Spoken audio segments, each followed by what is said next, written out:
Hello दोस्तों, कैसे हो आप सब। आशा करता हूँ आप सब अच्छे और स्वस्थ होंगे। हम भी अच्छे और स्वस्थ हैं। सभी दोस्तों को नारायण नारायण नारायण।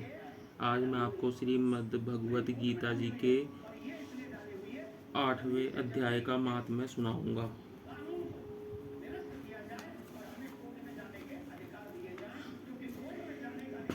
8वें अध्याय का महात्म्य। श्री नारायण बोले, हे लक्ष्मी, दक्षिण दिशा में नर्मदा के तट पर एक नगर है। उसमें सुशर्मा नामक धनवान विप्र रहता था। एक दिन उसने एक संत से पूछा, हे ऋषि जी, मेरे संतान नहीं है। तब ऋषिवर बोले, तू अश्वमेध यज्ञ कर बकरा देवी पर चढ़ा, देवी तुझको पुत्र देगी।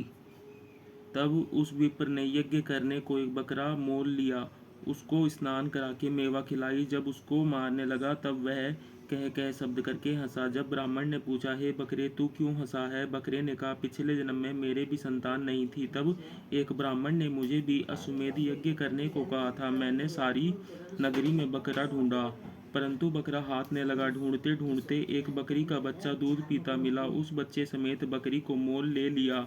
तब उसको बकरी के स्तन से छुड़ाकर यज्ञ करने लगा। तब बकरी बोली, अरे ब्राह्मण, तू ब्राह्मण नहीं जो मेरे पुत्र को होम में देने लगा है। तू महापापी है। क्या यह कभी सुना है कि पराये पुत्र को मारने से किसी ने पुत्र पाया है। तू अपनी संतान के लिए मेरे पुत्र को मारता है। तू निर्दयी है, तेरे पुत्र नहीं होगा। वह बकरी बहुत कुछ कहती रही, पर मैंने एक न मानी। तब बकरी ने श्राप दिया कि तेरा गला भी इसी तरह कटेगा। इतना कहकर वह बकरी तड़प तड़प कर मर गई। कई दिन पीछे काल भी आया। यमदूत मारते मारते धर्मराज के पास ले गए। धर्मराज ने कहा, इसको नरक में डाल दो, यह पापी है। फिर नरक भोग कर बंदर की योनि मिली। तब मुझे एक बाजीगर ने मोल ले लिया। वह मेरे गले में रस्सी बांधकर द्वार द्वार सारे दिन भागाता फिरे, खाने को थोड़ा दिया करे। जब वानर की देह छूटी तो कुत्ते का जन्म पाया। एक दिन मैंने किसी की रोटी चुरा खाई, तब उसने ऐसी लाठी मारी कि पीठ टूट गई। उस दुख से मेरी मृत्यु हो गई। फिर घोड़े की देह पाई। उस घोड़े को एक भटियारे ने मोल ले लिया। वह सारे दिन चलाया करे, खाने पीने की खबर न लेवे। सांझ के समय एक छोटी सी रस्सी बांध छोड़े, ऐसा बांधे कि मैं अपनी मक्खी भी नहीं उड़ा सकूं। एक दिन दो लड़के और एक कन्या मेरे ऊपर चढ़कर मुझे चलाने लगे। वहां बड़ी कीचड़ थी, फंस गया। ऊपर से वह मारने लगे, जिससे मैं मर गया।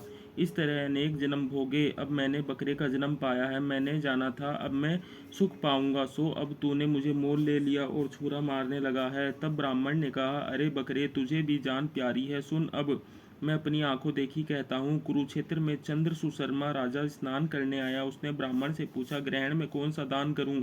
उसने कहा, हे राजन, काले पुरुष का दान कर। तब राजा ने काले लोहे का पुरुष बनवाया, नेत्रों में लाल जड़वा, सोने के आभूषण पहना, तैयार किया। तब वह काला पुरुष कह कह शब्द करके हंसा। राजा डर गया कि कोई बड़ा अवगुण है जो लोहे का पुरुष हंसा।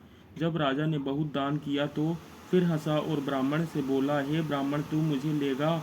ब्राह्मण बोला, मैंने तेरे सरीखे कई पचाए हैं। तब काले पुरुष ने कहा, तू मुझको वह कारण बता जिस कारण से तूने अनेक दान पचाए हैं। तब विप्र ने कहा, जो गुण मेरे में है सो मैं जानता हूँ। तब वह काला पुरुष कह कह शब्द कर फट गया और उसमें से एक कालिका की मूर्ति निकल आई। तब गीता जी के 8वें अध्याय का पाठ किया, सो उसे कालिका की मूर्ति ने सुनकर देह पलटी। जल की अंजलि भर के उस विप्र ने देह पलटी। जल की अंजलि भर के उस विप्र मूर्ति पर छिड़की तो जल की छिड़कते ही उसकी देह देवदेही हो गई और विमान आया, जिस पर वह बैकुंठ को गई। तब राजा ने कहा, तुम्हारे में कोई ऐसा गुण है जिसके द्वारा मैं भी इस अधम देह से मुक्ति पाऊं। तब विप्र ने कहा, मैं वेद पाठी हूँ। उस नगर में एक साधु भी गीता पाठी था। उससे 8वें अध्याय का पाठ सुनकर राजा की देह पलटी। तब राजा देवदेही पाकर बैकुंठ को गया और कहता गया, हे ब्राह्मण, तू भी श्री गीता जी का पाठ कर, जिससे तेरा भी उद्धार हो। तब ब्राह्मण भी श्री गीता जी का पाठ करने लगा। श्रीमद् भगवत गीता जी के 8वें अध्याय का महात्म्य समाप्त। नारायण नारायण नारायण।